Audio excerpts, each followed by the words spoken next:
আসসালামুআলাইকুম রহমতুল্লাহি ওয়া বারাকাতুহু। ইন্নাল হামদালিল্লাহ আলহামদুলিল্লাহি ওয়াহদা ওয়াসসালাতু ওয়াসসালামু আলা নাবিয়িনা মুহাম্মদ ওয়া আলা আলিহি ওয়া সাহবিহি আজমাইন ওয়া মান তাবিআহুম বিইহসানিন ইলা ইয়াউমিদ্দিন, আম্মা বা'দ।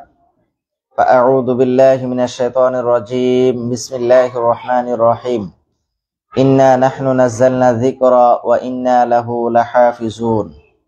যাবতীয় প্রশংসা, হামদ ওয়া সানা সেই মহাপরাক্রমশালী আল্লাহ সুবহানাহু ওয়া তাআলার, যে মহান রব আমাদেরকে বরকতময় মাস পবিত্র মাহে রমাদান দান করেছেন। আলহামদুলিল্লাহ।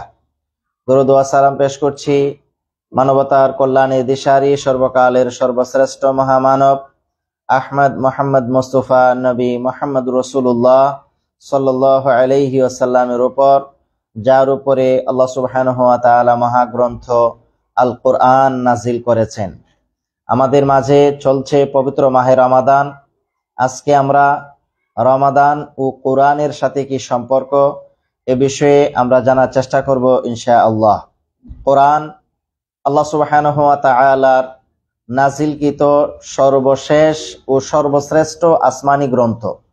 যেই গ্রন্থ সর্বশ্রেষ্ঠ, যার উপরে নাজিল হয়েছে সেই নবী মুহাম্মদ রাসূলুল্লাহ সাল্লাল্লাহু আলাইহি ওয়াসাল্লাম, তিনিও সকল নবীদের চেয়ে শ্রেষ্ঠ নবী। এবং যেই মাসে এই কোরআন নাজিল হয়েছে, এই মাসও অন্য মাসগুলোর মধ্য থেকে শ্রেষ্ঠ একটি মাস।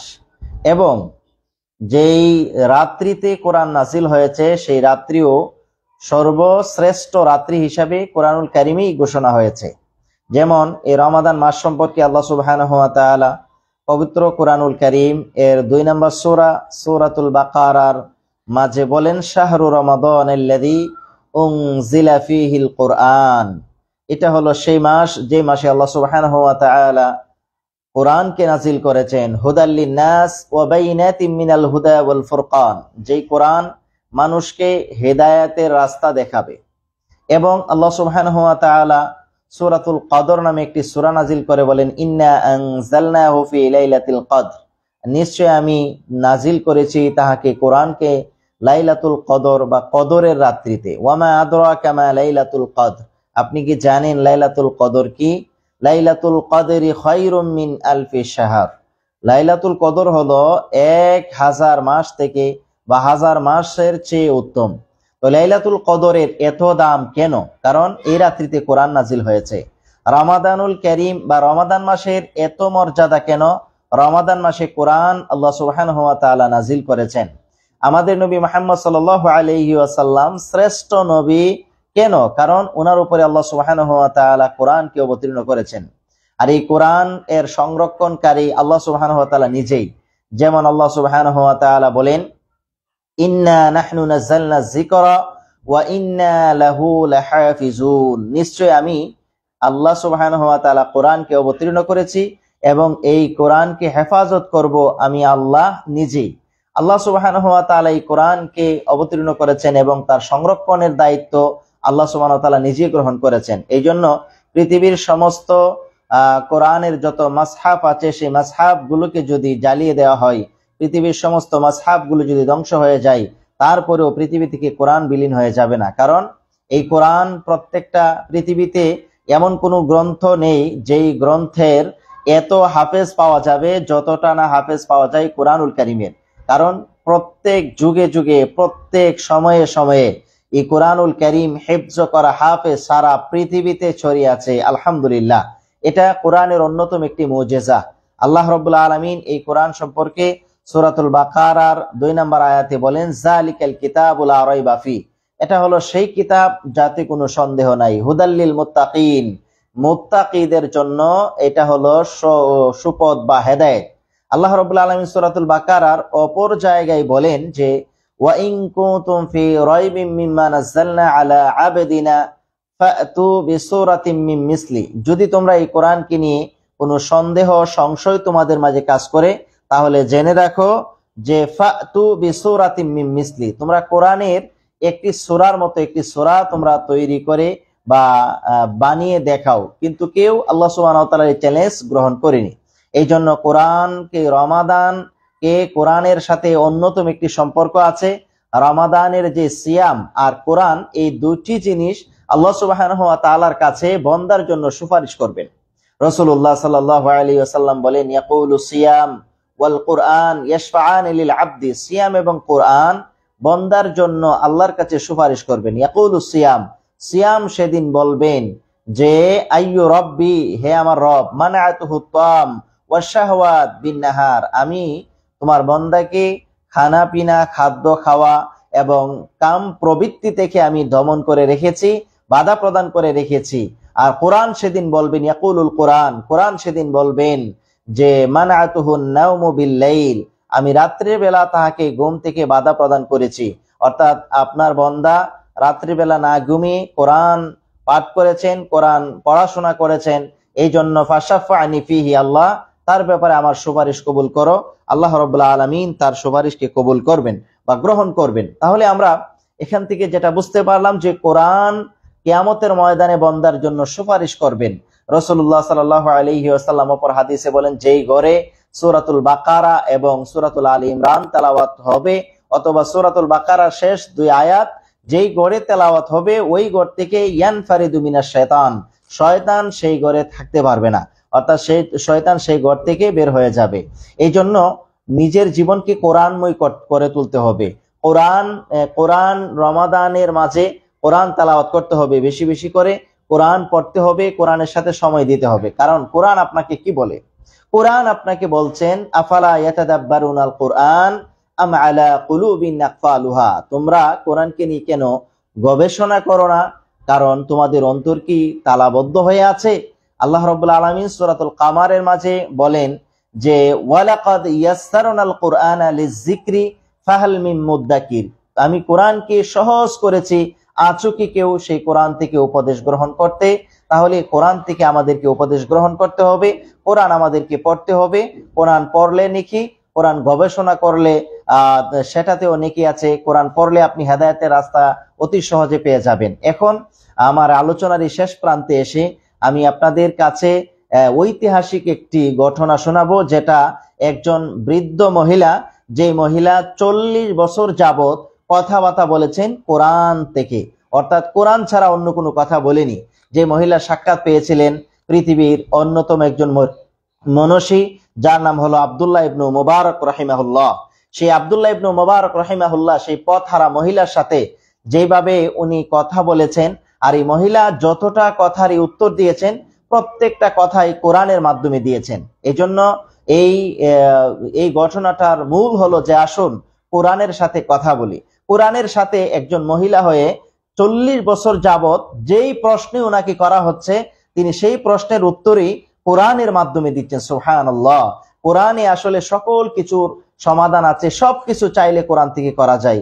কোরআনে বিগ ব্যাং থিওরির কথা আছে, কোরআনে ফিঙ্গারপ্রিন্টের কথা আছে, কোরআনে জাহাজ নির্মাণের কথা আছে, পৃথিবীর যত আবিষ্কার, আধুনিক বিজ্ঞানের যত আবিষ্কার, সবকিছুর কথা কিন্তু আল্লাহ সুবহানাহু ওয়া তাআলা তার কোরআনে উল্লেখ করেছেন। এই জন্য বলছেন, মা ফাররাতনা ফিল কিতাবি মিন শাই, আমার কিতাবে এমন কোনো কিছু নাই যেটা আল্লাহ রব্বুল আলামিন সেটাতে উল্লেখ করেনি। তো যাই হোক, আব্দুল্লাহ ইবনে মুবারক রাহিমাহুল্লাহ তিনি ওই বৃদ্ধা মহিলাকে তিনি দেখে বুঝতে পারলেন যে তিনি পথ হারিয়ে ফেলছেন। তখন তিনি বললেন, ক্বাল আব্দুল্লাহ ইবনুল মুবারক লিআজুজিন, আব্দুল্লাহ ইবনে মুবারক বৃদ্ধ মহিলাকে বললেন, সালামুন আলাইকুম, আসসালামু আলাইকুম ওয়া রাহমাতুল্লাহি ওয়া বারাকাতুহু। তিনি সালাম দিয়েছেন। আব্দুল্লাহ ইবনে মুবারকের সালামের জবাবে বৃদ্ধ মহিলা কোরআন থেকে উত্তর দেয়, ক্বালাতিল আজুজু সালামুন আলা কাওলাম মির রাব্বির রহিম, আপনার উপরেও পরম করুণাময় দয়ালুর পক্ষ থেকে তাদেরকে সালাম বলা হবে। তিনি সালামের উত্তর দিয়েছেন সূরা ইয়াসিনের 58 নম্বর আয়াত থেকে। তখন আব্দুল্লাহ ইবনে মুবারক রাহিমাহুল্লাহ তিনি বলছেন, ইয়া রাহমুকিল্লাহু মা তাসনাই ফি হাযাল মাকাম, আপনার উপরে আল্লাহ রহম করুক, আপনি এখানে কি করছেন? তখন ওই মহিলা কোরআন থেকে উপদেশ দিচ্ছেন, কোরআন থেকে উত্তর দিচ্ছেন। যেই আয়াতটি তিনি পাঠ করলেন সূরাতুল আরাফের 186 নম্বর আয়াত, তিনি বললেন, ওয়া মাই ইউদলিলহু ফালা হাদিয়া লা, আল্লাহ যাকে পথভ্রষ্ট করলেন তাকে কেউ পথ প্রদর্শন করতে পারে না। অর্থাৎ তিনি একথাই বুঝিয়েছেন যে আমি পথ হারিয়ে ফেলেছি, আমি এখন দিশেহারা অবস্থায় আছি। তখন আব্দুল্লাহ ইবনে মুবারক রাহিমাহুল্লাহ ওনাকে প্রশ্ন করলেন যে আইনা তুরিদিনা, আপনি কোথায় কি উচ্চা পোষণ করছেন, কোথায় যাচ্ছেন? তখন ওই মহিলা উত্তর দিলেন যে সুবহানাল্লাযী আসরা বিআবদিহি লাইলাম মিনাল মাসজিদিল হারামি ইলাল মাসজিদিল আকসা, যে আমি মহাপবিত্র মহিমাময় তিনি যার বান্দাকে নৈশ ভ্রমণ করিয়েছিলেন মসজিদুল হারাম থেকে মসজিদুল আকসা পর্যন্ত। এই আয়াত পাঠ করে মহিলা এটাই বুঝিয়েছেন যে আমি মসজিদুল হারাম অর্থাৎ হজের জন্য আমি যাত্রা করেছিলাম, আমি পথ হারিয়ে ফেলছি। তখন আব্দুল্লাহ ইবনে মুবারক তাকে প্রশ্ন করলেন আনতি মুনযু কাম ইয়াউমিন ফি হাদাল মাওদুই, আপনি এই জায়গায় কতদিন যাবত অবস্থান করছেন, আপনার কাফেলা হারিয়ে আপনি কতদিন যাবত এখানে আছেন? সেটাও তিনি কোরআন থেকে উত্তর দিয়েছেন। সুবহানাল্লাহ। সূরাতুল মারিয়ামের 10 নম্বর আয়াত তখন তিনি তেলাওয়াত করে বললেন যে সালাসালায়ালিন সাবিয়া, অর্থাৎ 3 দিন পূর্ণ হয়ে গেছে, অর্থাৎ 3 রাত তিনি পূর্ণ করেছেন, অর্থাৎ 3 দিন যাবত তিনি সেখানে অবস্থান করেছেন। তখন আব্দুল্লাহ ইবনে মুবারক রাহিমাহুল্লাহ তাকে বললেন মাজা আরা মাকি তুআমান তাকুলিনা, আমি তো আপনার কাছে কোনো খাবার দেখতে পাচ্ছি না, কোনো কিছুই নেই, আপনি কি খাচ্ছেন? তখন মহিলা কোরআন থেকে জবাব দিচ্ছেন, সূরাতুশ শূরার 79 নম্বর আয়াত, হুয়া ইউতঈমুনি ওয়া ইয়াসকিনি, আমার আল্লাহ আমাকে খাওয়াচ্ছেন, আমার আল্লাহ আমাকে পান করাচ্ছেন। তারপরে আব্দুল্লাহ ইবনে মুবারক রাহিমাহুল্লাহ তাকে প্রশ্ন করলেন ফাবি আইয়ি শাইইন তাতাওয়াদ্দাইনা, আপনি তাহলে পবিত্রতা অর্জন করেন কি দিয়ে, আপনি এখানে উযু করেন কি দিয়ে, অথবা আপনি সালাত আদায় করেন কিভাবে? তখন তিনি কোরআন থেকে জবাব দেয় সূরাতুন নিসার 43 নম্বর আয়াত, ফাইন লাম তাজিদু মাআন ফাতায়াম্মামু সাঈদান তাইয়্যিবা, যদি আমি পানি না পাই তাহলে তোমরা পবিত্র মাটি দিয়ে তায়াম্মুম করো। তখন আব্দুল্লাহ ইবনে মুবারক তাকে প্রশ্ন করলেন যে ইন্না মাই তুআমান ফাহাল্লাকি ফিল আকলি, আমার কাছে কিছু খাবার আছে, আপনি কি খাবেন? অথবা উনি জিজ্ঞেস করতে চাইলেন যে আমার কাছে খাবার আছে, আপনি চাইলে খেতে পারেন। তখন তিনি বললেন সুম্মা আতিম্মুস সিয়ামা ইলাল লাইল, আল্লাহ বলছেন যে তোমরা সিয়ামকে পূর্ণ করো রাত পর্যন্ত। অর্থাৎ তিনি এই আয়াত পরে উনি এটাই বুঝিয়েছেন যে আমি সিয়াম আছি, এখন দিনের বেলা সিয়াম আপনি খাওয়া যাবে না, তবে রাত্রে আমি খেতে পারবো, অর্থাৎ রাত্রি পর্যন্ত সিয়ামকে পূর্ণ করতে হবে। তখন আব্দুল্লাহ ইবনে মুবারক রাহিমাহুল্লাহ বললেন লাইসা হাদা শাহরু রমাদান, এটা তো রমাদান মাস নয়, তাহলে আপনি কিসের সিয়াম পালন করছেন?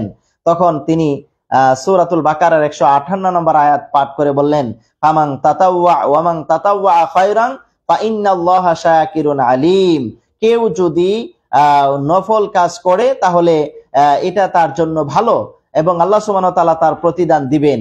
তখন আব্দুল্লাহ ইবনে মুবারক রাহিমাহুল্লাহ বলছেন যে কদ উবিহা লানা ফিল ইফতারি ফিস সাফার, ভ্রমণকালে তো আপনার জন্য রোজা পরিত্যাগ করা আপনার জন্য কি আছে, জায়েজ আছে, সফররত অবস্থায় তো আপনার জন্য সিয়াম রাখা আবশ্যক নয়, তারপর আপনি কেন সিয়াম রাখছেন?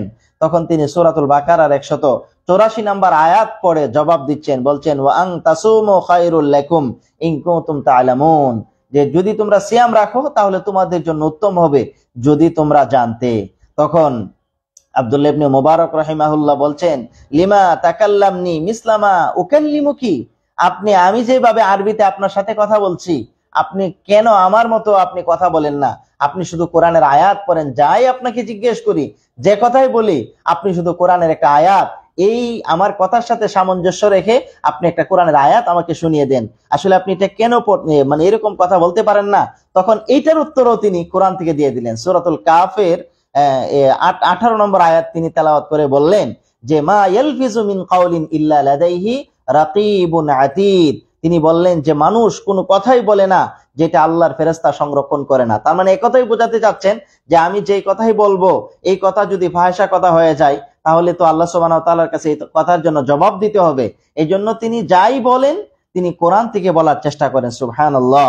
তখন আব্দুল্লাহ ইবনে মুবারক তাকে প্রশ্ন করলেন ফামিন আইয়িন নাসি আনতি, তাহলে আপনি কোন জনগোষ্ঠীর মানুষ, আপনি কেমন মানুষ যে মানুষ শুধু কোরআন দিয়ে কথা বলে? আসলে আপনার বংশ পরিচয় কি, আপনি কে, কিভাবে আপনার কিভাবে জন্ম হয়েছে? তখন তিনি সূরাতুল বানি ইসরাঈলের 36 নম্বর আয়াত পাঠ করলেন, বললেন যে লা তাকফু মা লাইসা লাকা বি ইলম, আপনার যে বিষয়ে জ্ঞান নেই সে বিষয়ে প্রশ্ন করার উচিত নয়। ইন্নাস সামআ ওয়াল বাসারা ওয়াল ফুয়াদা ওয়া কুল্লু উলাইকা কানা আনহু মাসউলা, জেনে রাখুন আপনার শ্রবণ শক্তি, দৃষ্টি শক্তি এবং অন্তরের অন্তঃকরণ প্রত্যেকটাই আল্লাহ সুবহানাহু ওয়া তাআলার কাছে জিজ্ঞাসিত হতে হবে, এই জন্য আপনি ফাহিশা প্রশ্ন আমাকে করবেন না। তখন আব্দুল্লাহ ইবনে মুবারক বলছেন কদ আখতাআতু ফাজআলনি ফি হাল্লিন, আমার ভুল হয়েছে, আমাকে ক্ষমা করুন। তখন তিনি কোরআন থেকে উত্তর দিচ্ছেন সূরাতুল ইউসুফের 92 নম্বর আয়াত। তিনি বলছেন লা তাসরিবা আলাইকুমুল ইয়াউমা ইয়াগফিরুল্লাহু লাকুম, আজ তোমাদের বিরুদ্ধে আজ কোনো অভিযোগ নেই, আল্লাহ তাআলা তোমাদেরকে ক্ষমা করুন। তখন আব্দুল্লাহ ইবনে মুবারক বলছেন ফাহাল লাকা আন আহমিলাকা আলা নাকাতি হাদিহি ফাতুদরিকুনিল কাফিলা, তাহলে আপনি এক কাজ করেন, আপনি আমার উটনিতে ওঠার যদি প্রয়োজন মনে করেন তাহলে আমার উটনিতে উঠতে পারেন, আমি আপনাকে আপনার যে কাফেলা আপনি হারিয়ে ফেলেছেন আমি সেখানে আপনাকে পৌঁছে দিব।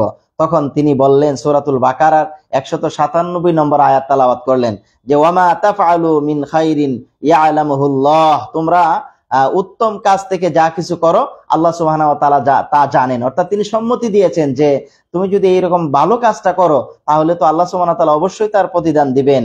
তখন তিনি বললেন যে ফা আনাখতু নাকাতি, তাহলে আমি আমার উটনিতে বসলাম, আপনি বলেন।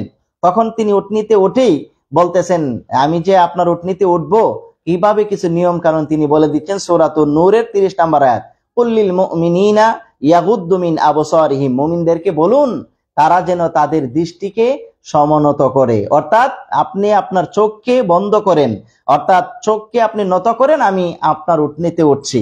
তখন আব্দুল্লাহ ইবনে মুবারক বলছেন যে ফা গাদাততু বাসারি আনহা ওয়া কুলতু লাহা ইরকাবি ফালাম্মা আরাদতা আন তারকাবু নাফারাতিন নাকিরাতু ফামুযাক্তু সিয়াবাকা, তখন তিনি বললেন যে ঠিক আছে, আমি আমার চক্ষুকে নত করলাম, আমি এখানে করলাম, আমি সব সময় আমি নত হয়েই থাকবো, তবে আপনি আপনার নিজের মতো করে যাতে করে আপনি আপনার সঠিকভাবে থাকতে পারেন এই জন্য মানে সতর্কভাবে আপনি বসবেন, ভালো করে ধরে বসবেন যাতে করে আপনার সবকিছু ঠিক থাকে। তখন তিনি সূরাতুশ শূরা 30 নম্বর আয়াত পাঠ করে জবাব দিচ্ছেন যে মা আসাবাকুম মিন মুসিবাতিন, এমন কোন মুসিবত আসে না যেটা ফাবিমা কাসাবাত আইদিকুম, যা তোমাদের হাতের কর্মেরই ফসল, অর্থাৎ আমি যদি ভালো করে থাকি তাহলে অবশ্যই আমার উপরে ভালোই আসবে, আর যদি খারাপ কাজ করে থাকি তার পাপের ফসল হিসাবে অবশ্যই এই যানবাহনে আমার জন্য বিপদ হতে পারে। সুবহানাল্লাহ।